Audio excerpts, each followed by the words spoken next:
Ever feel like you're kind of like on the outside looking in?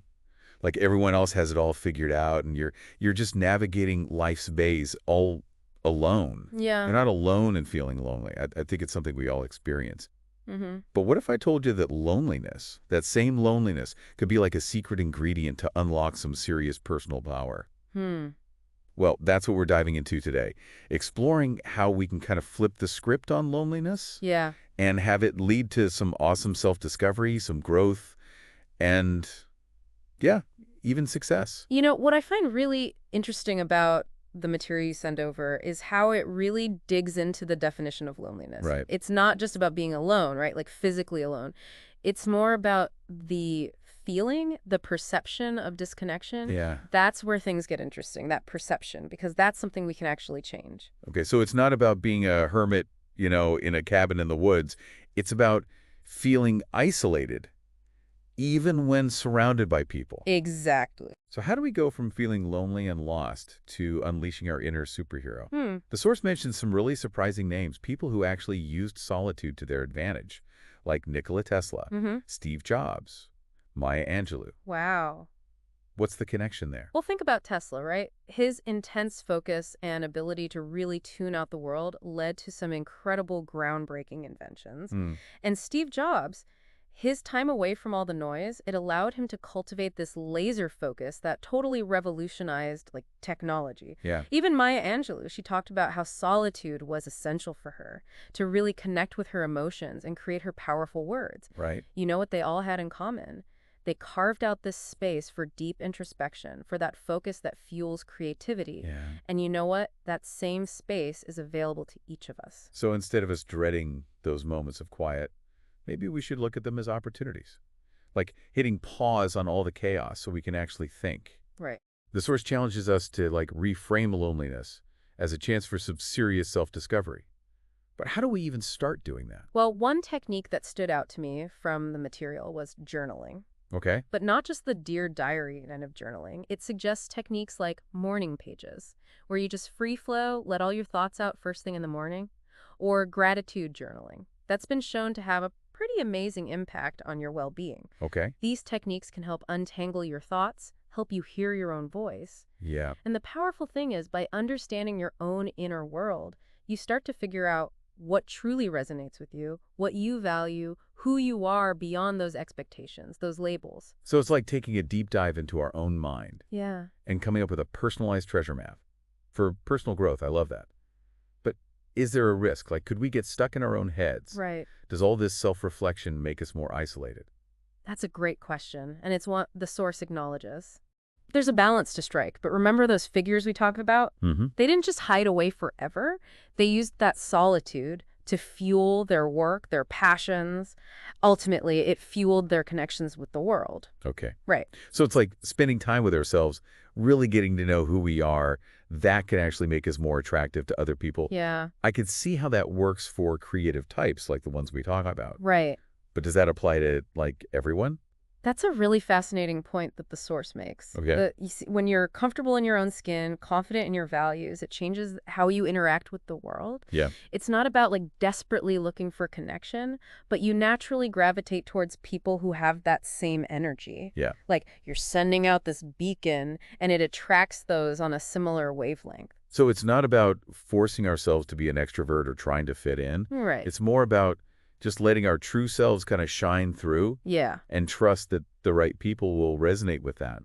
That's where the idea of finding your tribe comes in, right? Exactly. And this is where the source goes beyond, those typical self-help things. It doesn't just say find your tribe. It actually digs into how it really emphasizes that self-awareness from things like journaling can be super valuable. Right. By understanding your needs and your values, you can identify those who complement you, who challenge you in good ways, Okay. and who really support your growth. So it's not about finding people who just like share our hobbies. Yeah, It's deeper than that. exactly. It's about people who align with like our core values, our aspirations, the deeper thing. It's about building that strong foundation for connections. And what's really interesting is what the source says about this paradox. Oh, yeah.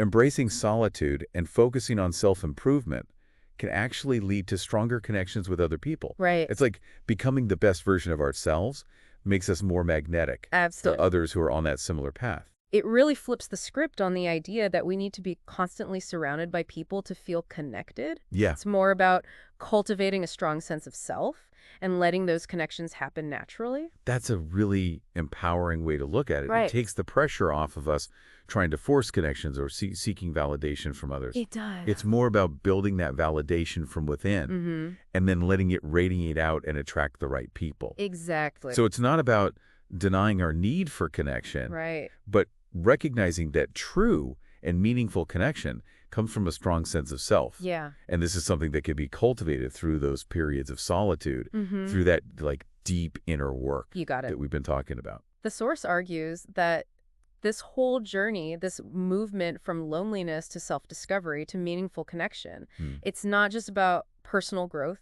Okay. It has like a ripple effect. Right.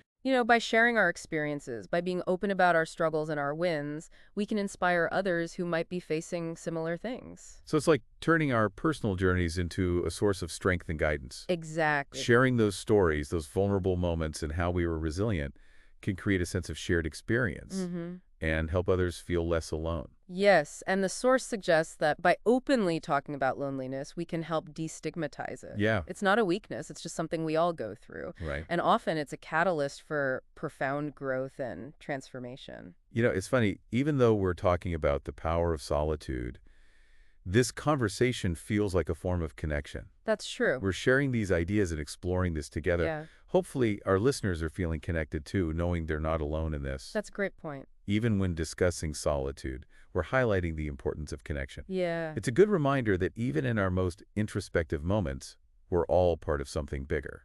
The source ends on a really empowering note, urging us not to shy away from loneliness, but to see it as a stepping stone to something greater. I love that. It's about reframing those moments of isolation as chances for self-discovery and growth, Mm-hmm. ultimately leading to a deeper, more authentic connection with ourselves and with the world.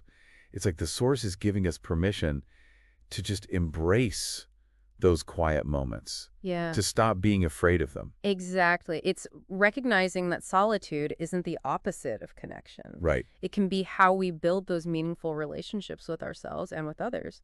So how do we actually, put this into practice? Right. It's one thing to talk about it, but how do we take loneliness and turn it into that secret weapon, Mm-hmm. that catalyst for growth and connection?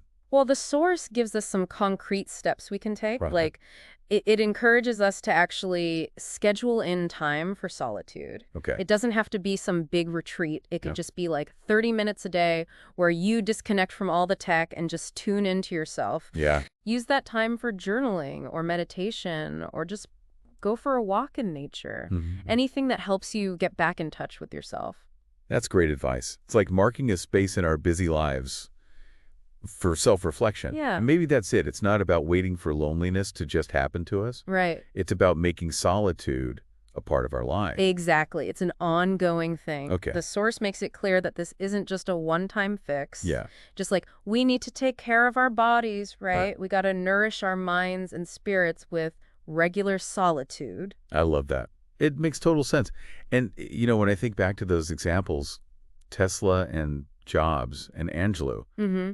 they were able to really tap into solitude. And I think that played a big part in their Yeah. success. Yeah. But it wasn't about being isolated. Right. It was about using that time to fuel their passions, It's hone exactly. their skills, create something amazing. That's the message I really want people to take away from this loneliness. Isn't the end of the road. Hmm. It can be the start of something amazing. It's a chance to get to know yourself again, to uncover your hidden strengths, Yeah. and build deeper connections with others. Like that saying, you can't pour from an empty cup. Love it. We need to fill ourselves up.